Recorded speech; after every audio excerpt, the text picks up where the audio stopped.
Class 10th का एक और बढ़िया सा क्वेश्चन है जिसे हम लोग को प्रतिस्थापन विधि से हल करना है। और इससे पहले के जो वीडियो थे उनमें भी मैं प्रतिस्थापन के बहुत सारे क्वेश्चन करवा चुका हूं। आज क्लास 10th का चैप्टर नंबर 3 प्रश्नावली 3.3 का क्वेश्चन नंबर 3 का 5 हम लोग क्वेश्चन का हल करेंगे। इस प्रश्न को हल करेंगे और वो भी उस प्रश्न का हल कैसे होगा, प्रतिस्थापन विधि से होगा। तो क्वेश्चन नंबर 3 का 5 क्या कहता है, चलिए क्वेश्चन को एक बार अच्छे से पढ़ते हैं, ढंग से पढ़ते हैं। यदि किसी भिन्न के अंश और हर दोनों में, यदि किसी भिन्न के अंश और हर दोनों में 2 जोड़ दिया जाए तो वह 9/11 हो जाती है। यदि अंश और हर दोनों में 3 जोड़ दिया जाए तो वह 5/6 हो जाती है। तो वह भिन्न ज्ञात कीजिए।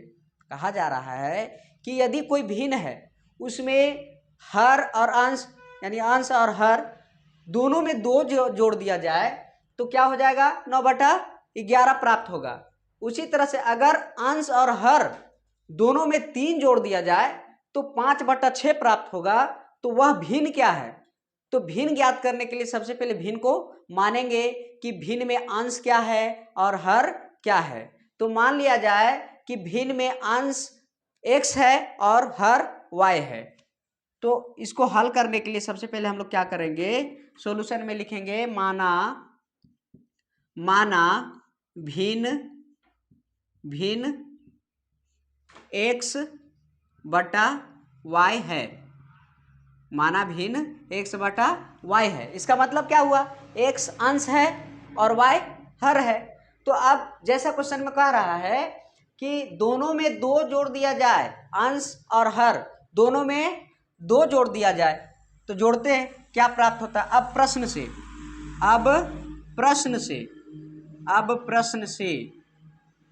से क्या होता है आगे देखते हैं।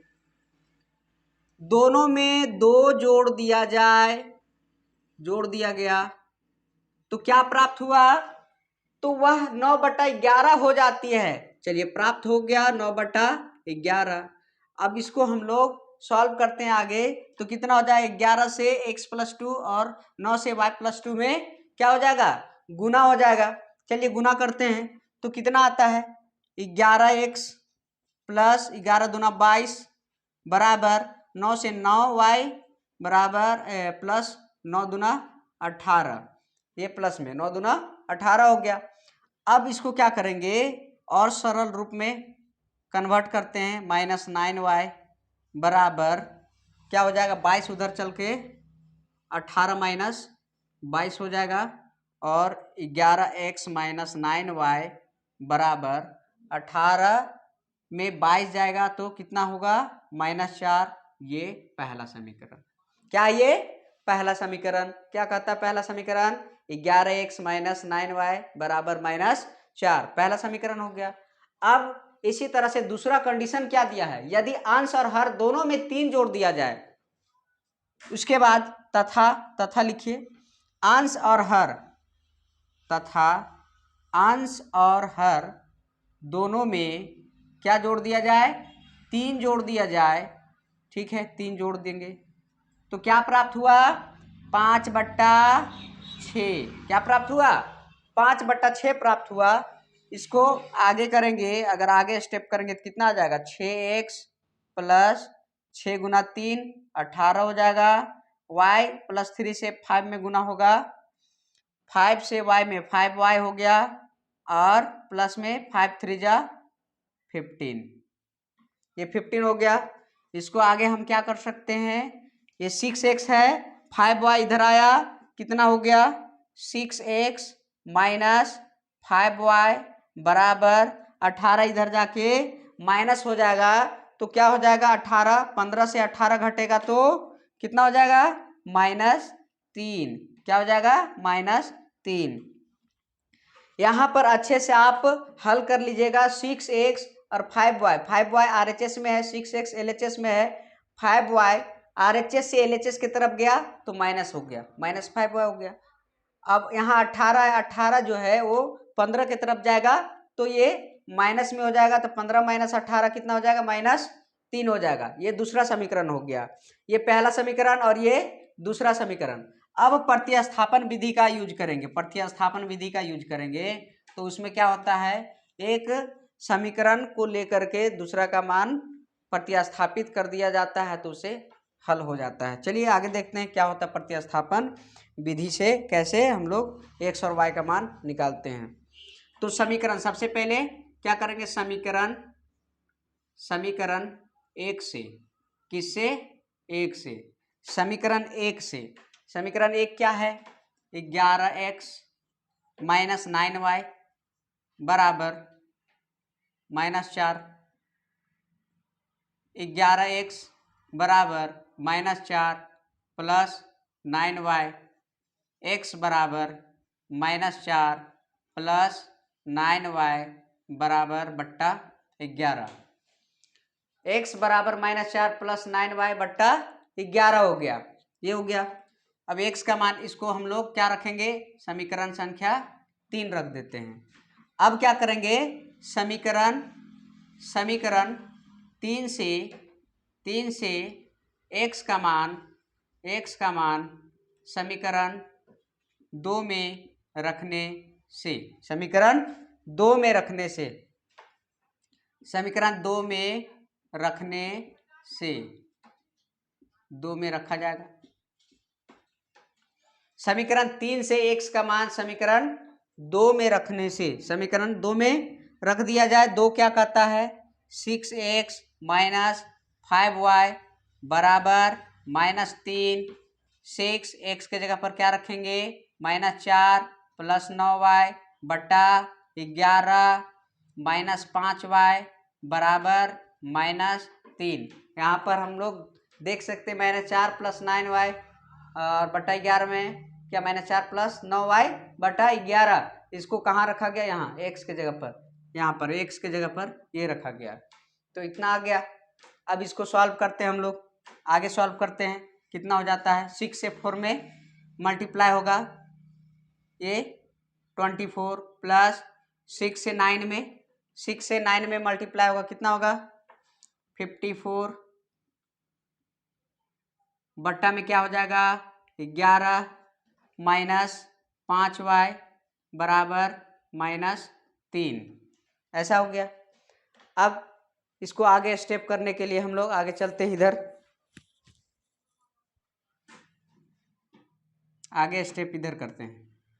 चलिए इसके आगे इधर में स्टेपिंग करते हैं, -24 प्लस 54y और इधर -5y है, यहाँ भिन्न का घटाव करते हैं, कितना आ जाएगा, -24 प्लस 54y और ये 11 से क्या हो जाएगा, 5 गुना हो जाएगा तो 55y हो गया बट्टा क्या हो गया, बट्टा 11 हो गया बराबर -3, -24 प्लस यहाँ माइनस, तो माइनस कितना हो जाएगा y बट्टा 11 बराबर -3, 11 इधर जाके गुना हो जाएगा, -24 माइनस y और 11 से -3 गुना हो जाएगा, तो 11 गुना -3 कितना हो गया, 11 तिया 33, इतना हो गया। अब -24 उधर जाएगा तो कितना आ जाएगा, -33 प्लस 24 माइनस y बराबर -33 प्लस 24 कितना हो जाएगा, ये हो जाएगा -9, कितना हो गया, -9, तो y बराबर कितना आ गया 9, y बराबर 9, ये y का मान आ गया, यानी हर का मान आ गया। अब अंश का मान ज्ञात करना है, y का मान समीकरण किसी में भी रख सकते हैं, और ऐसे अगर हम लोग तीसरा समीकरण में रख दे तो आसानी हो जाएगा। तीसरा समीकरण यहाँ है, समीकरण 3 में रखने से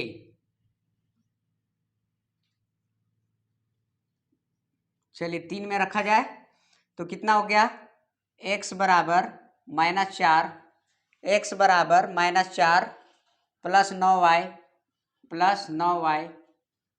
बट्टा 11 है, 11 लिख दिया गया। x बराबर -4 प्लस 9y, तो 9 यहाँ पर बैठाएंगे तो कितना हो जाएगा, 9 गुना 9 81 बट्टा 11।